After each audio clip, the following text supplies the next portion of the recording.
So I've been having trouble with the electric choke on the truck that I'm trying to get ready for my son to start driving. And it's winter here in Saskatchewan, so a choke is something that you definitely need. Wiring it open just wasn't going to be a thing that I was interested in doing. Looked around, tried to find just locally quick the parts to fix the electric choke. Wasn't able to do so, but I was able to pick up a manual choke kit right from Holley. It is part number 45-225. So what happened is I started trying to put it together, and I realized that the instructions that come with it are complete garbage. So what I'm going to do is I was able to figure it out, and I was able to figure it out with the help of a fellow YouTuber and a video that he put out. I will say the video that I watched could have used a little bit of more information, more improving, at least from my point of view. So I'm gonna do up a little explanation of what I did and how I did it. Now there's a few different options and whatnot. Vacuum secondary, double pumper, tube barrel, all sorts of different things. I'll go through a little bit of what I had to do for my carb. Hopefully that's something that's interesting to you. If it is, stick around.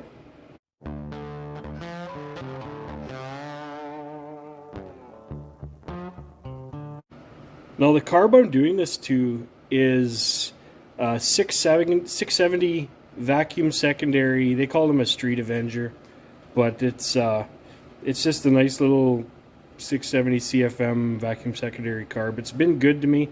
I had it on my Duster for quite a few years, but then I decided to swap it out to the 750 quick fuel that's on there now. And was it the right thing to do or not? I don't know. But anyway, this carb's always been a pretty good carb.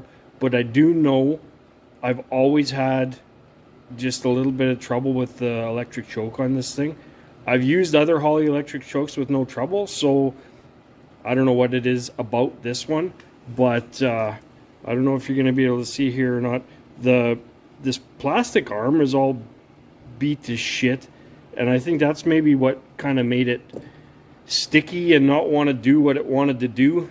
But yesterday when we finally took the truck for a drive, it just would not release the choke for nothing. You could go ahead and you could manually release the choke, but then it would just climb back on and be back to giving us trouble. So that's why we decided we're going to go with this manual jobby. Either you're on or you're off. Should be interesting.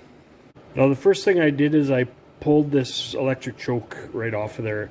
It just held on with 3 bolts, like you can see there, and all it is 3 bolts, and that little wee clip right there holds this arm that actuates the, well, here it is right here, that actuates the actual choke plate. That's all you got to do to pop that off. Once that's off, there's this high idle arm. You pop that off. You do reuse the screw, but you do not reuse the arm. Now the one thing that the instructions are good about is they do show you, see this right here that I'm pointing with my screwdriver, that's a vacuum hole that you actually have to plug with a lead plug provided in the kit. So just set it on there, and I just tapped it in. It went slick as could be. So you got this die cast piece that holds the actuator, and that pin that holds, that actually does the actuation inside. And I did for my application, I had to replace the actuator arm with this bent out one just to work around the vacuum secondary pod. But it does come with this one and a straight up one that would be more for use with a double pumper non-vacuum secondary manual type carb.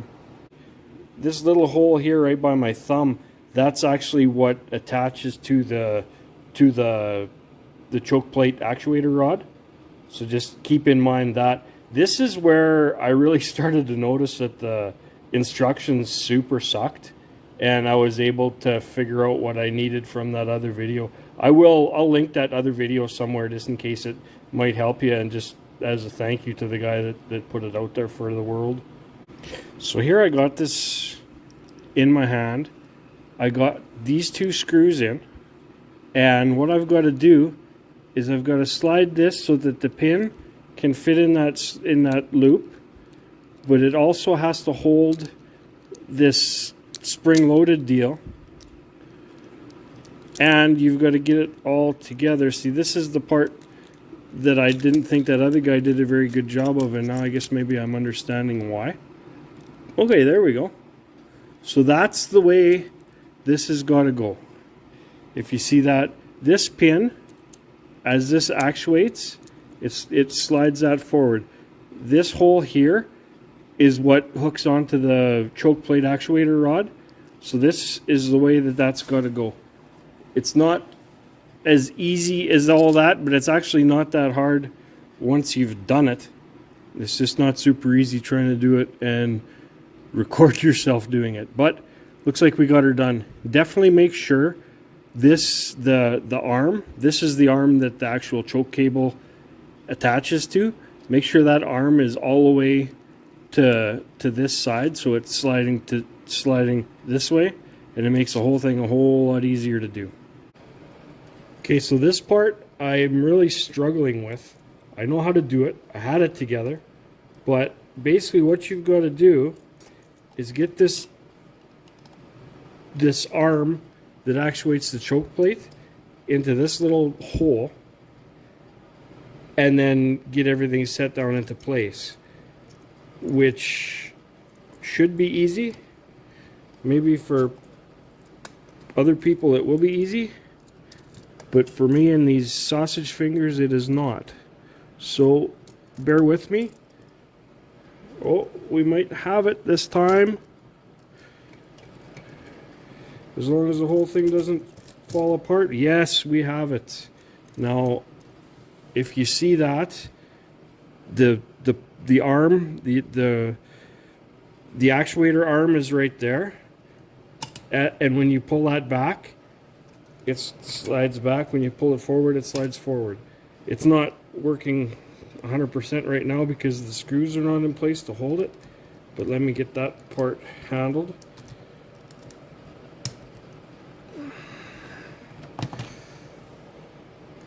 Big thing I always worry about when I'm working on carbs is stripping out these damn aluminum bodies with these screws. Honestly, I don't know if it's ever even happened to me, but it's just for some reason something that really makes me think it's a distinct possibility.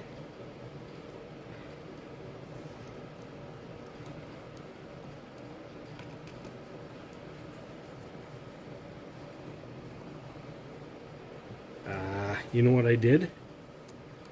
Yeah, it's not in there the way it's supposed to be. Because when you pull it back, it doesn't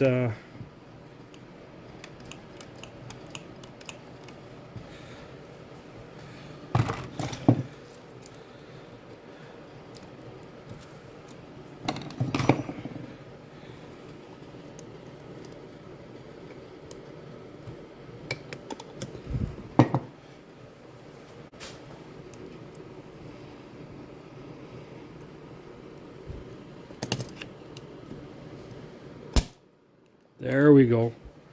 See now,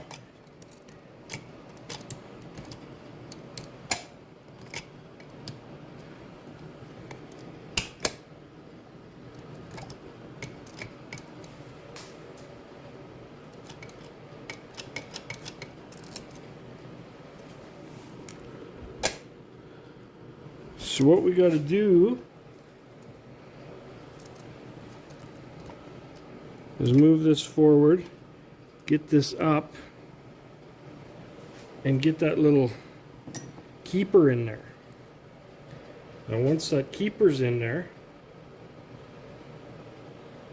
I guess if nothing else, anybody watching this video is going to get a real laugh out of it. Because all I'm doing is dropping stuff and making this look way more difficult than it is.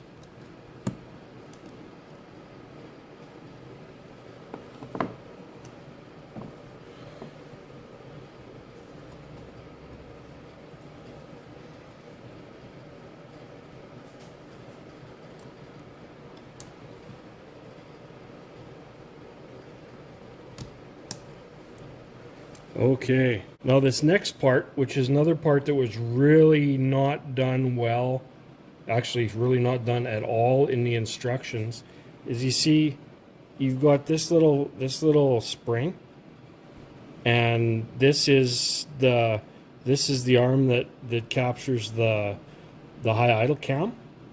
Now there's these two pieces, another piece I'll show you in just a second, but these two pieces have to go in just in a certain way. And I gotta look at the picture again before I even do anything with it. So if you see, there's the spring and there's the arm, and they've both got to slide over top of this, which isn't that hard, but it isn't that easy at the same time. Just like this whole job. The more you do it, probably the easier it gets, but who knows if I'll ever do another one of these in my life. So here we go. There. So that's on there like that. Now this piece goes on there, and it indexes on these little shoulders on this throttle shaft.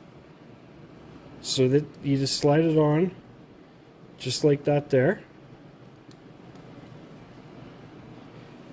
And you get the original screw, wherever that ended up.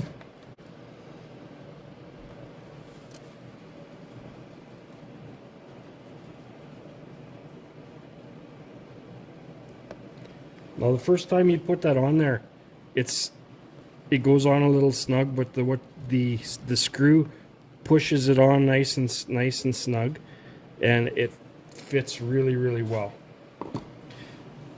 Now you just have to take this side of the spring and slip it up over there, so that this will hold everything together on this. Now, as you see, I haven't got it set up quite yet, but when you pull this back to actuate the choke, this high idle cam, will just crank this in a little bit so that the high idle cam pushes back on this, opens up the throttle blades just a hair, and that's how you set your high idle. So now the last piece to go on is this here that holds the cable. Now it bolts on down here. What I ended up having to do is I just had to put two longer 632 machine screws in here, and I put locking nuts on the bottom to hold that in.